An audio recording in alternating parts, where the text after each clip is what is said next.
En bien ou en mal, Bouchard en parle. 93.3. Parlons CPE, parlons garderie. C'est toujours un débat qui touche beaucoup les gens au Québec. Il y a une étude dans la presse qui va faire jaser.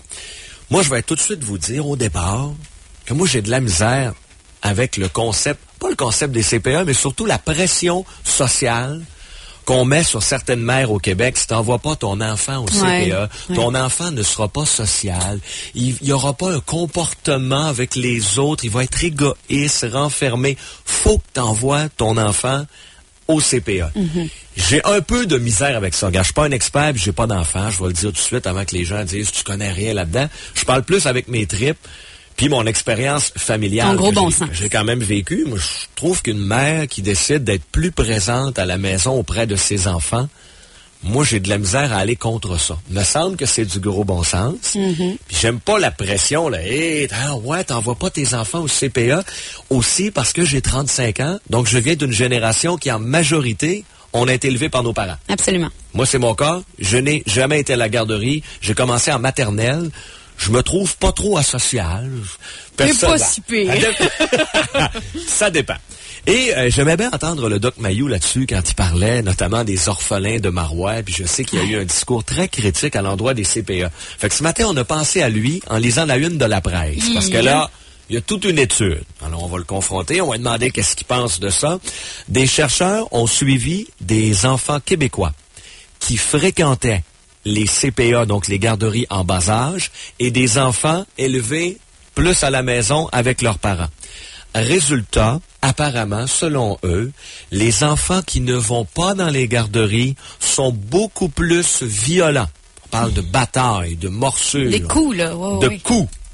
Alors, c'est clair et net. Fait que les parents qui vont lire ça un matin, dont les enfants vont pas dans la garderie, j'ai l'impression que certains pourraient se questionner. As-tu fait le bon choix? Décider d'élever moi-même mes enfants, mais là, c'est bien écrit. Violent. Si tu vas pas dans les CPA. Ce que je trouve étrange, en partant, je vais vous le dire, c'est qu'on s'est basé sur quoi pour déterminer si l'enfant était plus violent? Sur le témoignage des mères. Ouais. Ça se peut-tu que les mères dont les enfants vont à la garderie, ils savent peut-être pas que leurs enfants est violent? Ça se peut-tu qu'il y ait un comportement violent dans les CPA ou je sais pas? Puis rendu à la maison, vu qu'ils voient moins souvent, la mère qui est tout le temps avec son enfant, ça se peut-tu qu'elle s'est aperçue avant de certains comportements? J'aimais ça, mais c'est une hypothèse. On va aller le rejoindre, savoir qu'est-ce qu'il en pense. Doc Mayou, bon matin. Oui, bon matin, Sylvain et Rebecca. Comment ça va? Ben là, écoute, je me fais planter ce matin, là. Oui. Dans la presse, vous qui avez chialé après les orphelins de Marouin pendant des années, puis les CPA, on vous dit, s'il y a des mères qui vous ont écouté, le Doc Mayou, ils vont avoir des petits bébés violents. Oui. Est-ce que ça vous ébranle? C'est rocambolesque ce matin. Vous avez pas l'air ébranlé. Méchant boomerang dans la tête des femmes du Québec. Oui, hein? Pourquoi? Écoute. Les mauvaises mères, j'ai toujours dit que le Québec haït les enfants et que les mauvaises mères sont majoritaires au Québec. Oui. Cette étude-là vient de prouver. Mais là, cette étude-là dit que les enfants qui vont pas à la garderie, c'est ça. Alors, une garderie, un parc d'engraissement pour enfants est préférable à une mère au Québec. Réalisez-vous ce que cette femme-là vient dire aux Québécoises? Vous avez raison que ce sont les femmes qui ont fait l'étude. Gueule aux femmes, aux nounounes, aux niaiseuses, aux tartes du Québec qu'elles n'ont jamais eues. Pourquoi on en arrive à ces résultats-là, selon vous? Est-ce que c'est faussé? Est-ce que vous contestez l'étude? Parce qu'il y a une tradition de mauvais maternage au Québec. Et j'ai été le premier à lever cette couverte-là. Oui. Et c'est évident. Les mères, et dans l'article, c'est intéressant. Faut bien lire l'article, là. Oui. Alors, les enfants de mères qui n'ont même pas terminé un secondaire, c'est eux qui sont visés, là. Autrement dit, il est préférable d'envoyer un enfant dans un parc d'engraissement pour enfants que de le laisser élever par une tarte. Parce qu'on dit effectivement que c'est surtout les femmes peu scolarisées qui gardent leurs enfants à la maison. Ce sont ces enfants-là qui vont devenir plus violents. Oui, alors peu scolarisés, alcooliques, toxicomanes, le petit pote, toute l'équipe. Autrement dit, si on est... Parfois, ça peut être favorable de les envoyer au CPE, mais ça nous en dit beaucoup sur l'état de la mère. Qu'est-ce que Mayou dit depuis 15 ans? Mayou dit, écoute, si tu es une tarte puis tu viens d'accoucher, ton devoir, c'est de trouver une femme qui a de l'allure, maternante, pour élever ta progéniture, la tarte. C'est ça que Mayou dit depuis 15 ans. Donc, cette étude-là, elle va pas contredire vos propos, selon vous. Ça vient vous appuyer. C'est épouvantable. Je pensais jamais que j'avais eu raison à ce point-là.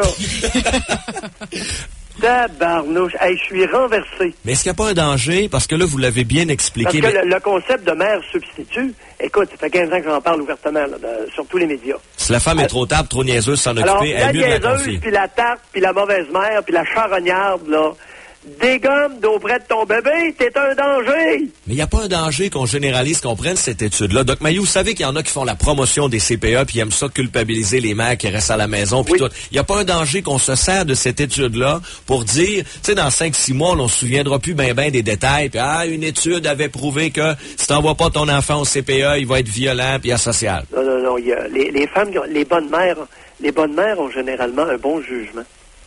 Et tu ne feras jamais coller des stupidités à des bonnes mères. Tu vas les rendre un peu douteuses. Tu vas les faire douter d'elles-mêmes pendant quelque temps, mais le gros bon sens triomphe chez les bonnes mères du Québec. Elles sont minoritaires, mais il y en a. Et ces femmes-là ne seront pas ébranlées. Vous répondez quoi à l'argument? Si on oublie un peu l'étude, prenons juste le fameux argument d'asocial. Si tu n'envoies pas ton enfant à la garderie, il va être égoïste, puis il apprendra pas à partager ses jouets, puis tout ça, puis il va arriver en maternelle, puis en première année, puis il va être en retard sur les autres. Vous répondez quoi à cet argument-là? Mais ça peut être vrai. Et on a un problème au Québec, c'est les enfants uniques. Maintenant, le processus de socialisation débute à 3 ans. Alors, ce que Mayou a dit, c'est que Pauline Marois a été criminelle d'inviter les femmes à domper les bébés dans les garderies. Mais à partir de l'âge de 2 ans, 2 ans et demi, 2 ans, 3 ans, les enfants uniques ont un urgent besoin de socialiser. Autrement, ils ne sauront pas vivre en société. Alors, Pauline Marois a créé un monstre et une douceur. Autrement dit, elle a envoyé, c'est souvent le cas des péquistes, ils ont envoyé un remède pour tout le monde. Ils ont dit, c'est ça que ça prend pour tout le Québec, alors que vous dites, ça dépend, là. Si t'as un enfant unique, c'est peut-être pas mauvais de l'envoyer à la garderie de temps en temps. Oui, et pas seulement de temps en temps, assez régulièrement. OK. Pour ce qui est des enfants uniques, c'est catastrophique s'ils n'ont pas la chance de socialiser entre 3 et 5 ans. Alors, Pauline Marois, OK, en invitant les femmes à domper les bébés de 0-2 ans et demi dans les garderies, commet un geste criminel. Par contre, elle réalise une très bonne chose pour les enfants de 3 à 5 ans. OK, je comprends. Et c'est là qu'elle a manqué à son devoir de travailleuse sociale. C'est là qu'elle ne s'est pas servie de son intelligence. C'est de simplement ne pas mettre tous les enfants dans le même panier. On parle souvent des conséquences pour les enfants qui ne vont pas dans les CPE. Parlez-moi un peu des conséquences d'un enfant qui est placé en CPE en très bas âge puis qui n'a pas beaucoup de contact avec ses vrais parents. C'est quoi ces conséquences? L'absence de lien maternel va faire de l'individu qu'il ne pourra pas avoir confiance dans personne plus tard. Ça génère des individus extrêmement méfiants. Rebelle? Il pourra se rebeller ou complètement s'aplaventrir devant tout le monde. Ah, OK. Alors, c'est la façon de fabriquer un troupeau. En Israël, ils l'ont fait. Et c'est drôle, il n'y a personne... Pauline Marois, en travailleuse sociale, sait très bien de quoi je parle à l'âge qu'elle a. C'est que les kibboutz en Israël l'ont fait. À un moment donné, dans les kibboutz, ils ont décidé à partir de 3-4 mois, d'enlever les bébés aux mères et de les élever en troupeau pour que les mères puissent travailler et être productives dans le kibbutz.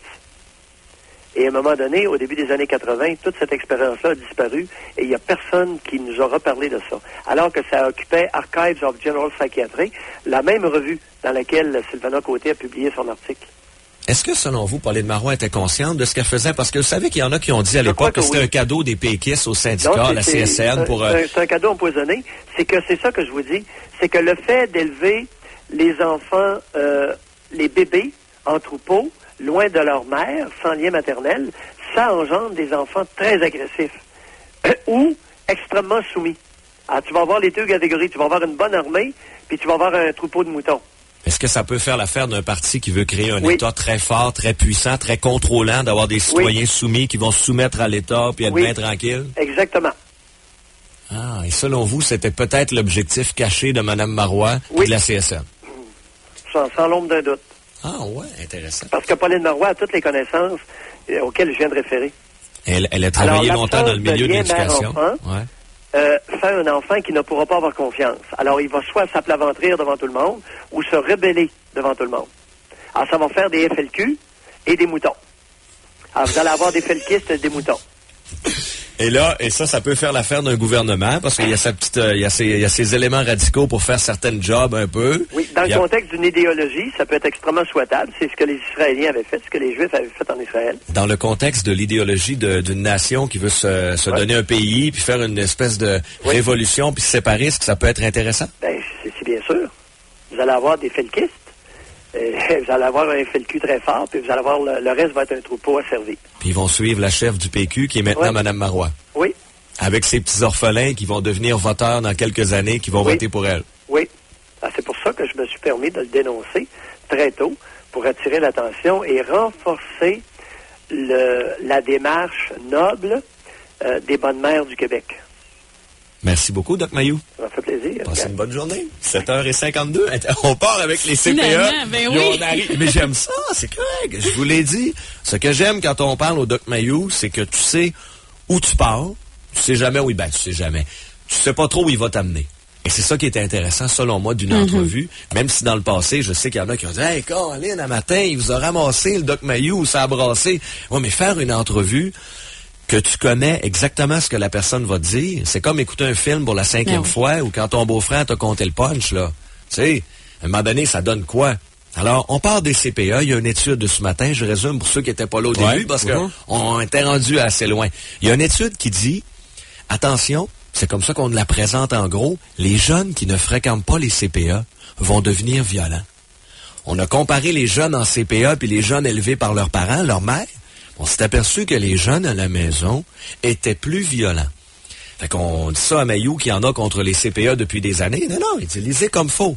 On parle des jeunes qui restent à la maison, dont la mère est peu scolarisée, alcoolisée, parfois toxicomane. Fait que lui, il dit, garde, une tarte puis une nouille, est bien mieux d'envoyer ses enfants au CPE. Mais une bonne mère, avec de bonnes valeurs, toujours mieux de conserver son enfant, sauf si c'est un enfant unique, où là, effectivement, les CPE, ça peut être bon. Il a besoin de socialiser. Ben oui, d'échanger avec d'autres enfants. Mais finalement, il est bien content. Ça prouve sa tête. Ouais. Mais il maintient que quand Pauline Marois a instauré les CPE at large, pour tout le monde et en très bas âge, selon lui, il y avait un agenda politique caché. Mme Marois a travaillé dans quel domaine avant d'être en politique? Éducation. Et le but, c'était de briser le lien entre les parents et l'enfant et faire de l'enfant qui n'a pas de figure parentale un être parfois totalement soumis. Et il a repris l'exemple des kibbutz, entre autres en Israël. Ouais, où on avait fait ça à l'époque. Exactement. Et d'ailleurs, quand moi j'ai visité des kibbutz, j'ai travaillé pendant un mois dans un kibbutz en Israël. Puis j'ai raison d'affaire, j'ai pogné de quoi là de voir que les enfants étaient séparés des parents. Les enfants allaient simplement dormir chez les parents d'Atsal. Ils étaient vraiment toujours ensemble, même pour le déjeuner, le dîner. Et il y avait juste le souper qu'ils prenaient de temps en temps avec les parents. C'était un peu un contexte particulier. Mais il y a eu des conséquences à ça. Le Doc Mayou en a parlé, puis on le sait. Puis au Québec, on a quand même fait ça at large. Et qui a été les grands gagnants? Qui a proposé ça? Le CPA? PQ? En collaboration avec la CSN.